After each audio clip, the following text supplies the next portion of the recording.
Welcome to this video tutorial on configuring Gmail to send and receive your emails with an external server. In this video, we will guide you through the process of setting up SMTP and IMAP so that you can send emails from your preferred email client, such as Thunderbird or Outlook. Don't worry if you're not technically inclined, this process is easy and requires no prior expertise. So, let's dive in. SMTP stands for Simple Mail Transfer Protocol, and it is a tool for sending emails from an external client. In this video, we'll show you how to set it up to access your Gmail account through Outlook. In Outlook, the SMTP section is located in File. Navigate to Account Settings, and on the Email tab, double-click on the account. To configure Gmail on Outlook, enter this information.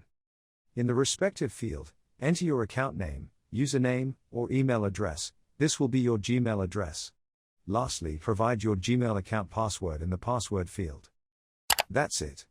You have now successfully configured your Gmail SMTP. Now, let's take a quick look at IMAP, which stands for Internet Message Access Protocol. With it, your email messages are synchronized between Gmail and your Outlook account. To set up your IMAP settings, follow these simple steps. Go to your Gmail settings, and navigate to Forwarding and POP/IMAP. Toggle on Enable IMAP and leave the other settings unchanged. Save your changes and exit the settings. If you have enabled two-factor authentication for your Gmail account, entering your regular Gmail password into an external email client won't work. In such cases, you'll need an app-specific password. This password grants the email client access to your account while bypassing the two-factor authentication. To generate an app-specific password, follow these steps. Visit the App Passwords section of your Google account. Select Mail from the drop-down menu and click on Generate. Enter the generated password into the password field of your external email client. Note, once you close the App Passwords page, the generated password will no longer be visible for security reasons. Therefore, it's crucial to ensure that it works before closing the page. If you encounter any issues, simply cancel the process and generate a new app-specific password.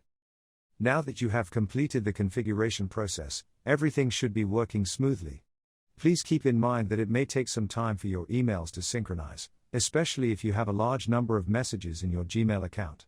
To ensure everything is functioning correctly, we recommend sending a test email and verifying its successful delivery. Thank you for watching, and if you have any further questions or need additional assistance, please feel free to leave a comment below. Stay connected, and have a great day.